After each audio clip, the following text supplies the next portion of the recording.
this year between these two. Matt Brown beat Wilps 6-5.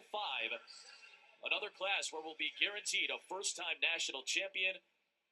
The upset of the tournament so far, the number 1 seed, was knocked out. Robert Kokesh, or at least one of the upsets of the tournament.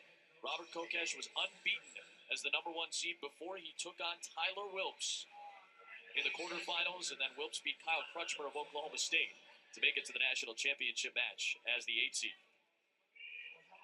Matt Brown's been one of the best wrestlers at this weight for 3 years. He's got a great pace, great shots, and finishes tough.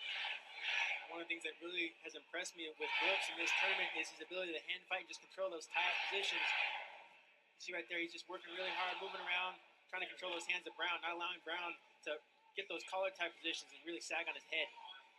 So I think one of the keys to victory for Wilps is to not let him come in, to hang that steel curtain right there, and don't let Brown get those ties, because the key to Brown is to be a control freak. Control the ties, control the pace. These are two guys with heavy hands. They ring on your neck, they wear you down, and then they look for offense.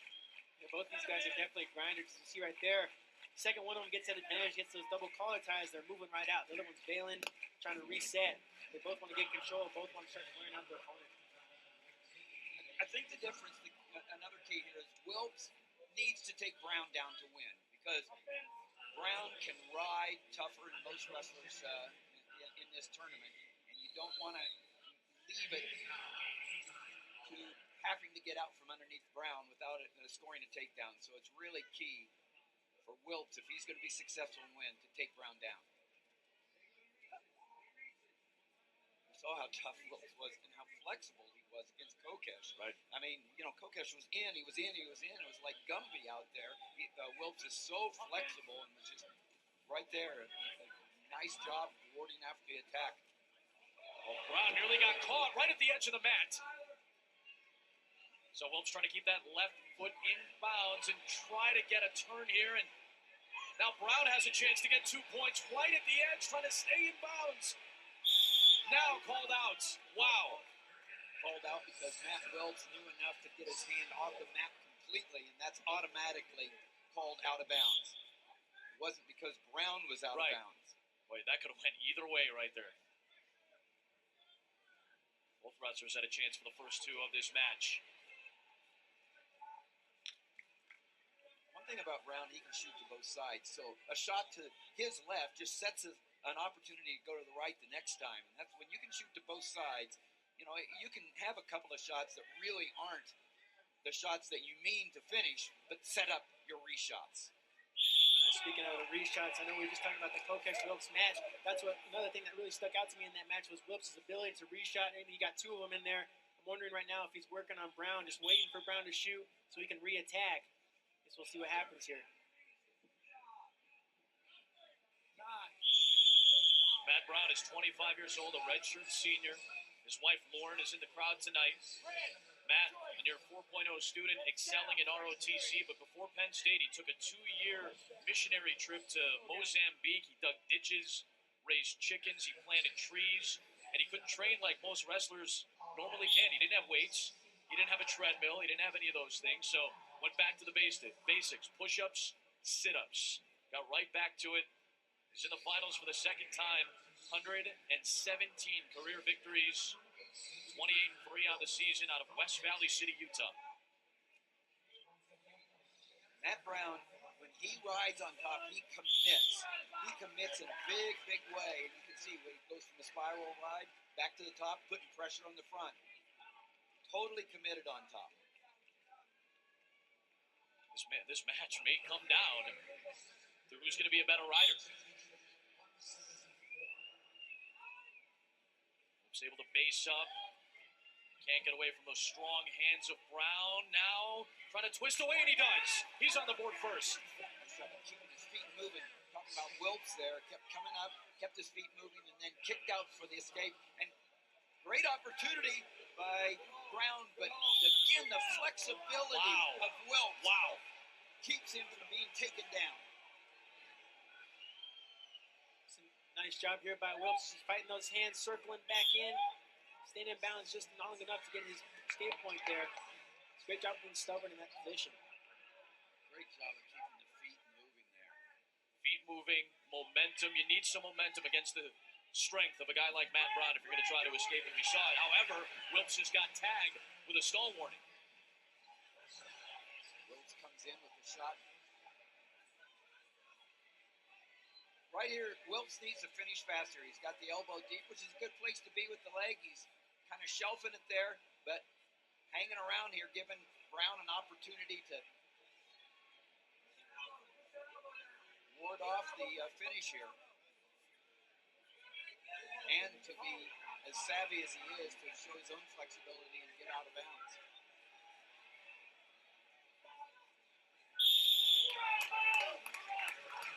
Wilps got there, but he didn't pull the trigger on the finish fast enough. There's Cale Sanderson, 6th season as Penn State head coach.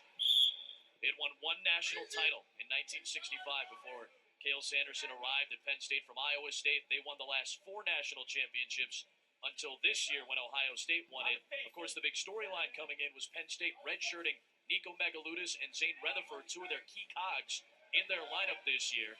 That meant that the team race was probably going to be a little bit more wide open, and it certainly was, and that did open the door for about 4 or 5 teams that believed they had a shot, and sure enough, Ohio State won its first national title this year. Respect to the coach, Cale Sanderson, and Casey Cunningham, NCAA champion from Central Michigan, who is the assistant coach in the corner there along with Cale, works out, coaches personally Matt Brown. Matt Brown looks over, says, for sure, I take down, with a question mark. They said yes. That's the kind of young man Matt Brown is. Going to join the reserves and keep wrestling the ROTC background there after he graduates. He chose bottom, trying to get the escape point and tie up this match. Riding time has not been a factor just yet. Wilps staying above the hips, trying to keep control, and Brown so close. There he is. Finally got the escape to tie it. Nice escape there by Brown. You see Wilps, he was really just kind of content holding on to Brown, holding on to that waist. He wasn't trying to do any mat returns, wasn't touching that forward pressure. That's why Brown had the opportunity to escape there. This opportunity for Matt Brown right here is to keep the feet moving and keep the pressure on Wilps, because Wilps has the warning for stalling.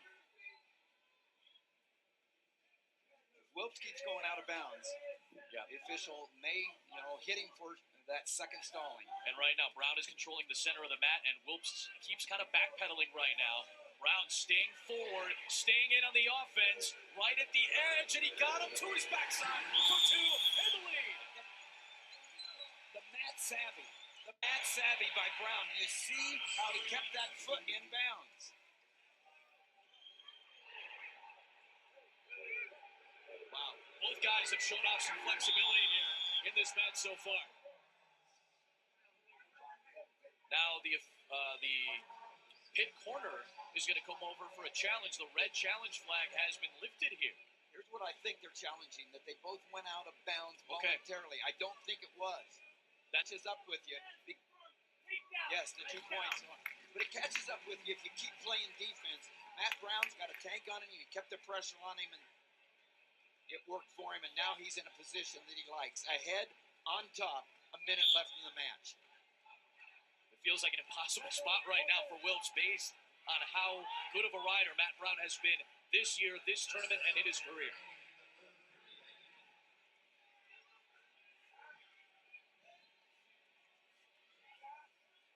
Tried to return it back to the mat, nearly lost control. It looked like for a moment he did, and he did. It was an escape point for Wilps. I thought that he had slipped away for just that split second. Now the officials are getting together. Tim Shields is our lead official. 1 point. And there's life for Wilps. Now is the Penn State corner going to challenge here? And yes. Cale Sanderson went over, and he's going to lift the challenge flag. I think he's going to lose that challenge. I think it was a correct call by the officials. I think that Brown lost control, and Wilps got away. So take a look here. See Wilps getting on his feet, peeling on those hands. A tough call to make right there at the edge of bounds, but did you guys see a lack of control at any point right there, maybe, or was he still on? That's a tough call. That's a tough call, and so whatever was called, I think, is going to stay. So it was called 1 point escape. It's not there, but he doesn't hook the leg here. And it's a matter of, did he go right there as an escape?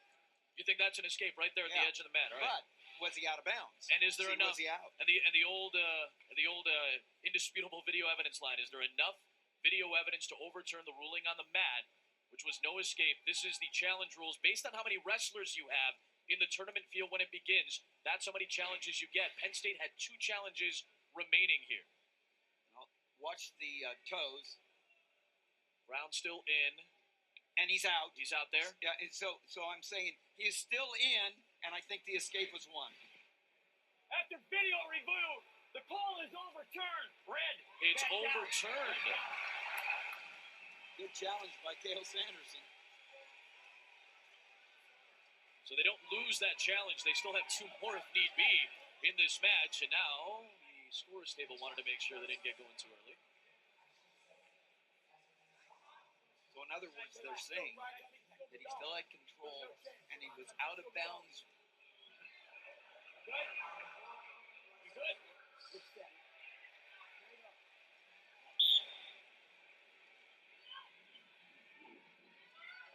There's an escape point for Wilps. Still some life for Tyler Wilps here, down by 1. He's got to be in on the offense now against Matt Brown. Trying to get in on that leg, trying to twist Matt Brown to his backside. Brown is taken down. Wilps has the lead with 20 seconds left. Now there's offense. Nice job by Wilps in there. Never say die. Escaping a takedown. So you pay attention to the body language when you're wrestling. It looked like Wilps for a little while there. He had his head down. He was breathing really heavy. It looked like he was getting tired. I think that timeout kind of gave him a chance to get his lungs back underneath him, refocus. He'll get a little bit of a chance to breathe here. Unlimited blood time. There's Lauren Brown. She can't watch right now. This was the last sequence. See right here, Wilps just gets that flurry, goes in on that head inside single leg, hooks the ankle there, reaches right across. Brown just relaxed on the edge just momentarily.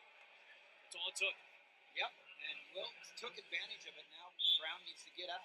Can he ride? Can Wilps ride out Matt Brown, who's trying to base up?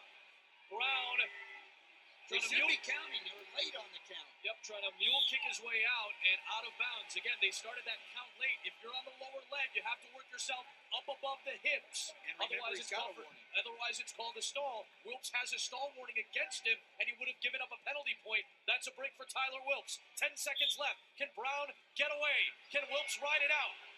6 seconds. The count is beginning. Wilps has to work himself up above the hips, and there it is. It's a stall call and a point for Brown. It's tied at 4 with 3 seconds to go. Wilps did not work himself back up above the hips. That's the new rule we've been discussing that was implemented into the rule book this year. Brown, if he escapes, he can win it. Seconds ticking away. What a comeback by Brown, and that's it. Now, however, was there locked hands here? I believe that's what Cale Sanderson might be challenging. He's got 2 challenges left. And he's arguing locked hands. He just signaled to the officials that it should have been locked hands against Wilps. And if that's the case, Brown could win on a penalty point with no time left. Yes. Oh my goodness. There's the locked hands right there. And you see Brown looking down. That must have been the longest 3 seconds of Matt Brown's life, by the way. Match is over. But if that's locked hands and the officials go and determine that was locked hands, that's going to be a championship point for Matt Brown. Where was the time on this? Did the time run out? That, again, we said it. The longest 3 seconds of Matt Brown's life right there. If time ran out before the officials rule locked hands, then we go to sudden victory. Here's the clock. What do you think? Locked hands there with still time on the clock, do you think? Yes. Momentarily. Oh my goodness, this could be a championship for Brown on locked hands with 1 second to go. After review, 1 second was left with locked hands. It is a point for Brown, and it is a championship for Brown. It is over, and Matt Brown finally has his first title.